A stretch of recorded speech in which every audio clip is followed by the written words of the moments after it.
You keep searching for the perfect way to speak English. A better app, a smarter method, a faster shortcut. But deep down, you already know something feels off. Because no matter how many videos you watch, something is missing. No matter how many words you memorize, when it is time to speak, you freeze. Your mind goes blank. Your heart beats faster, and the words just don't come out. So you stay quiet. And that silence slowly becomes your identity. This is the truth most people will never tell you. The problem is not your English, it is your fear. You are not struggling with grammar, you are struggling with judgment. Every time you open your mouth, a voice inside says, "What if you sound stupid? What if they laugh? What if you make a mistake?" So you wait. You stay silent. You wait to be ready. You wait to be perfect. You wait to feel confident. But that moment never comes.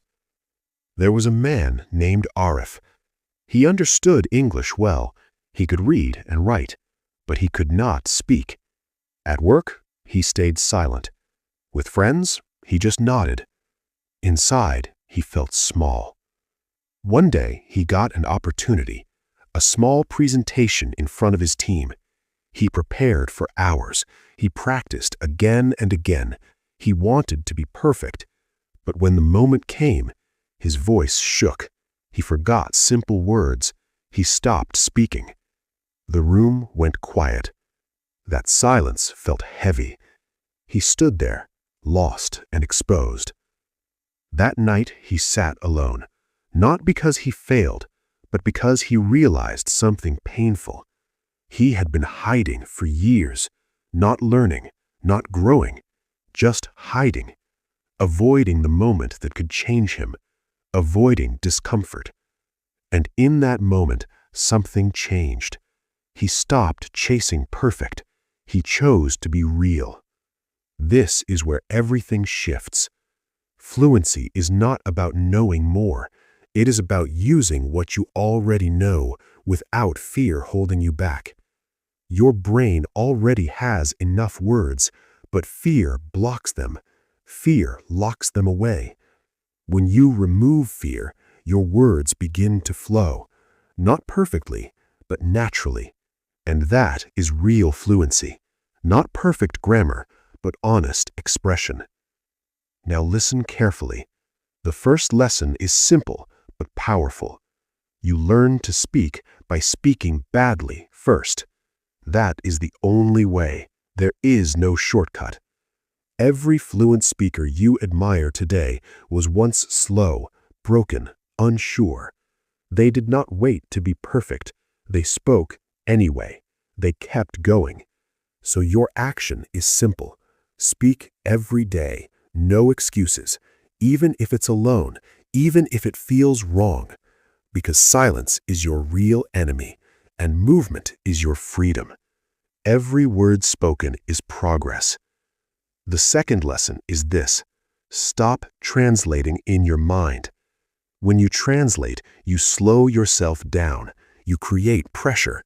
You create fear. Instead, think simple. Use easy words.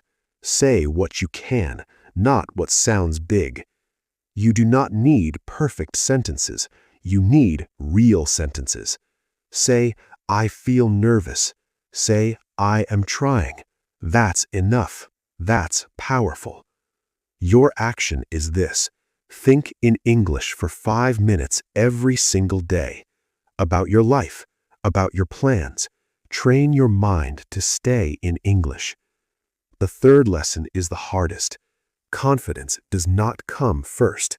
You will not feel ready. You will not feel strong. But waiting will destroy your growth. Confidence is built after action, after speaking, after trying. So your action is clear. Speak to one real person this week. Not someday, not next month, this week. No delay. Because growth begins in discomfort, not in safety, not in silence. Now understand this. You are not weak. You are not behind. You are becoming. You are someone learning courage. You are stepping out of silence. You are becoming stronger with every word you speak. Even if your voice shakes, you are growing. Even if you fail, you are rising.